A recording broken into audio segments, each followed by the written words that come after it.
So the thing that I want to say is that it is none of your business what other people think about you. And we're going to get into this. I'm going to say it again because it's really important, but it is none of your business what other people think of you. And if you immediately want to click on to the next video, that's fine, but that is your ego. That is not your soul. One of the reasons why I want to talk about this is because of how significant this is in being able to connect to your own soul, to your intuition along this spiritual journey. It is our egos that want to be able to micromanage and control what other people think of us. But we actually find internal peace when we're able to not worry about that and to understand on a deep level why this is true. If you've been here before, welcome back. If this is your first time, my name is Amy. Thank you so much for being here with me. I love having this space to be able to talk about the topics and the experiences that come from the deepest place within me. And for my whole life, I have felt this deep calling to be on this journey and to talk about it and to share in the same way I experience with others who are sharing. And I'm so excited that I'm in a place in my life where I know that it is time for me to fully embrace this and to talk about it in spite of it making some people really uncomfortable. You know, we can't hold ourselves back because again, it's not my business if anybody else thinks this is too much or weird or anything, whatever their thoughts are on it. So let's get into this. The first time somebody told me this, I had a major ego flare up and I thought, yes, it is my business. I don't want people thinking bad of me. I don't want people having ideas of me that aren't true or judgments or anything like that.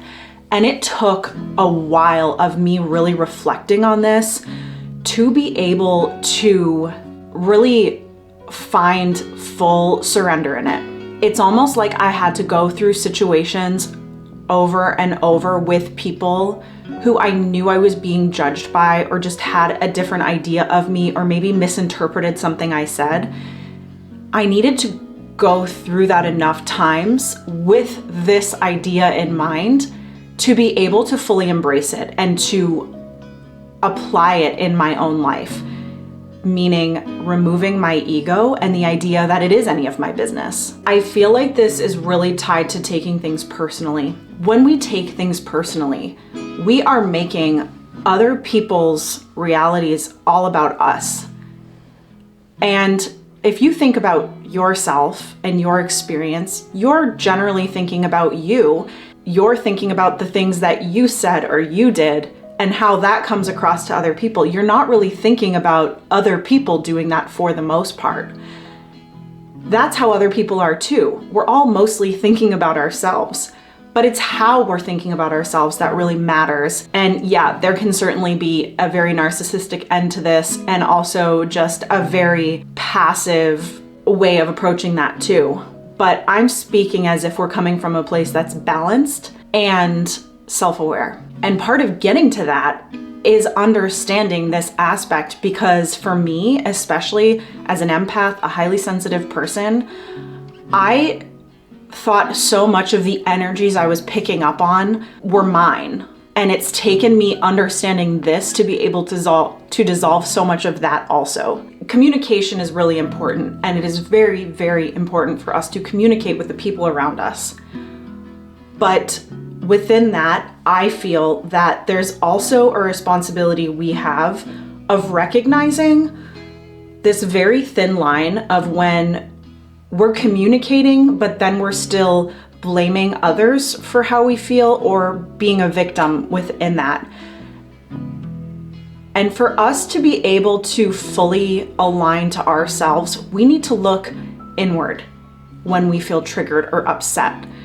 We need to look inward first and understand from that place as an observer and then communicate from there. Understanding that it's not our business what people think about us and to not take things so personally happens when we are looking inward at ourselves, taking responsibility for how we feel in every situation, how we're showing up. If you're showing up from a place that you feel empowered, you feel like you're showing up with integrity and kindness from a heart-centered space, then you don't have to worry about how it comes across to anybody else. Other people are going to interpret it from their perspective, from as much as they have expanded in their own consciousness. And sometimes that's not at all. If they're fully leading from their ego, then you don't even want to get wrapped up in that level of vibration anyway. People can only understand others as much as they're understanding themselves.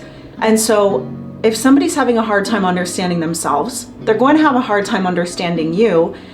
And therefore, trying to rationalize and explain yourself to them is not going to get you very far. And it's actually going to lower your vibration to where theirs is. And that's why it's okay if you're not understood.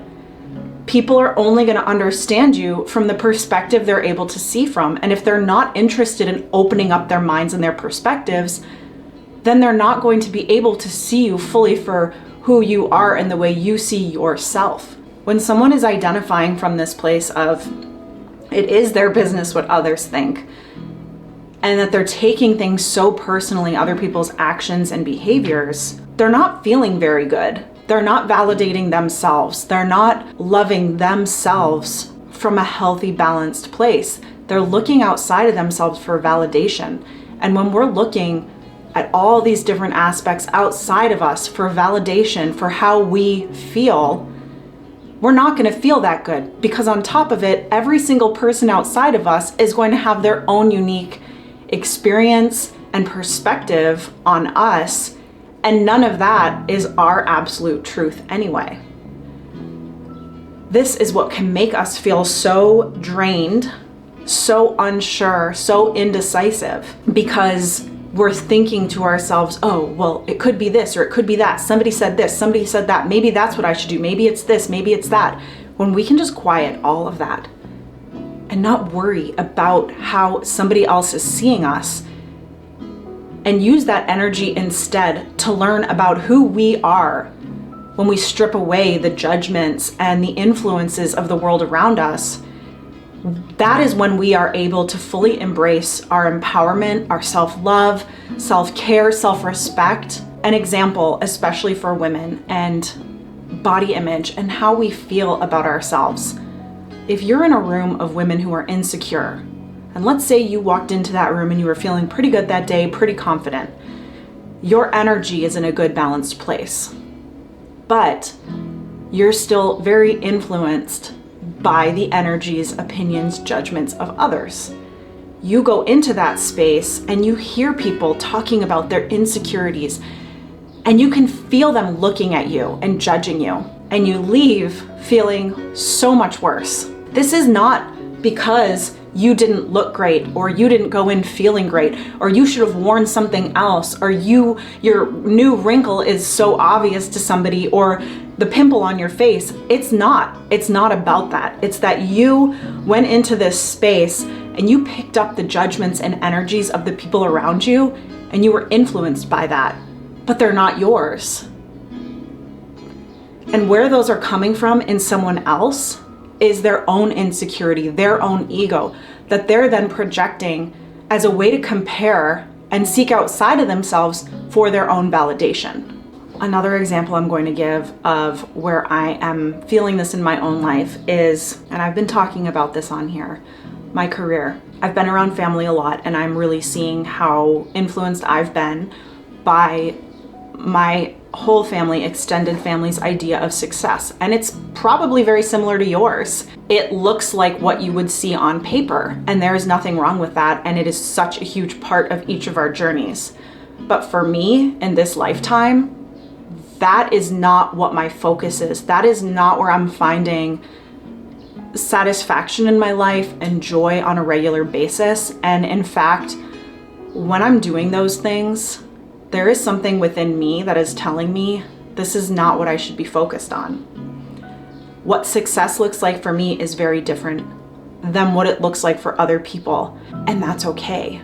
But I'm recognizing when I get together with certain people, it's like I get this memory of how I've always felt when these conversations come up. and it's not a good feeling. And it's somebody else giving their comments, their perspective, their opinions on this topic.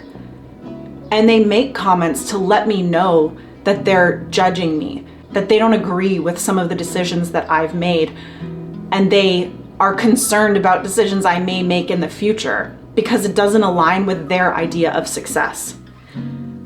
When I can take a step back and observe that and realize this isn't about me, it's not personal to me what this person's saying, it's none of my business that they are projecting their judgments on me, what they think about me, what's going on in their thoughts when they leave. Because everything that they're saying is a reflection of themselves, of their beliefs, of how they view the world, of how they view success is. And right now, with wherever that they're at in their timeline, that is the place they're coming from. And I don't need to allow myself to start to question what I'm so sure of in my heart because of somebody else and the perspective that they're able to see things. Because I can remember just in the last, let's say 20 years, it's kind of a long time, but 20 years ago when I had moved from Toronto, so a big city, it was so diverse, it was so open-minded, I loved it.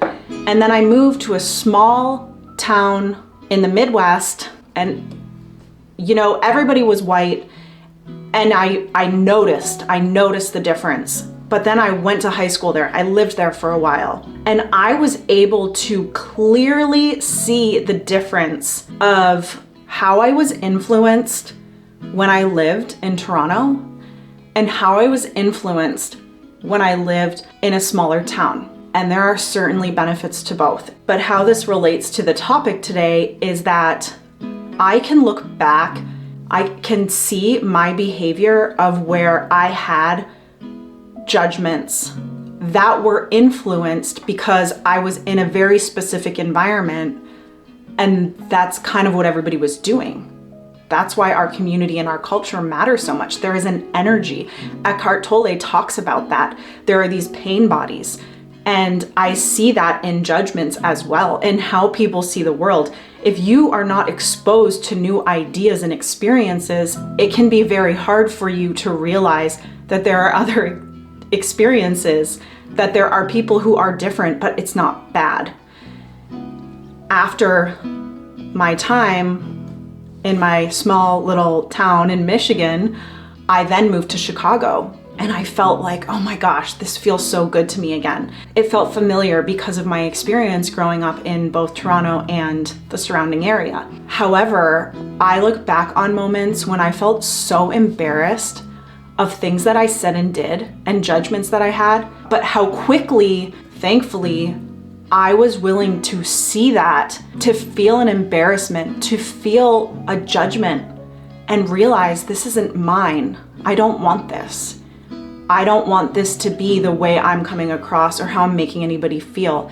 And again, my judgments to other people had nothing to do with them. That was me, that was my experience.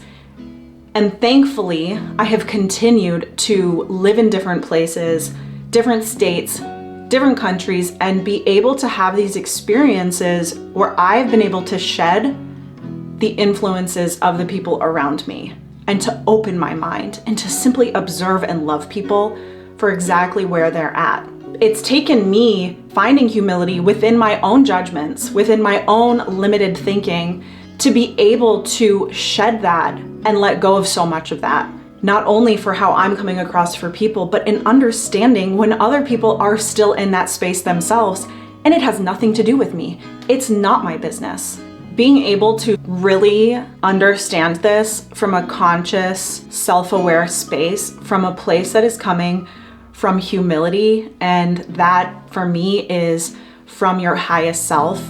When you can see this topic, this idea from there, rather than your ego, it's going to change everything for you. Because if you're still taking everything personally and so worried about what people think of you, you're still being so driven by your ego, and you are not going to be able to deepen your spiritual experience and journey from your ego. It doesn't come from there, and it doesn't come from outside of you. I realize that I'm not perfect. Nobody's perfect. This isn't about doing it perfectly. This is a journey. This is a stripping away of these layers. This is coming back to lessons and opportunities where we get to see ourselves in these situations again so that we can go through this in a way that is more aligned with our highest selves, that is coming from a place of so much more awareness. And you may do a really good job this time, and then the next time you look back and realize how you could have even improved it even more. It's about progress, not perfection. It's about stripping away, becoming more heart-centered, more conscious of yourself, of how you're showing up, how you're feeling, the energy you're putting out into the world, and being focused on that and not on anybody else or what they think of you or what they're doing. I'm gonna stop talking on this one because I feel like that was a lot of important and pretty deep information. I hope that you got something out of this, and I hope that you'll be back. Please consider subscribing to my channel, turn the notifications on so you don't miss the next video. I would love to hear from you in the comments. Please let me know anything that came up for you around this, perhaps what you're working on, and I can't wait to see you back here next time. Bye.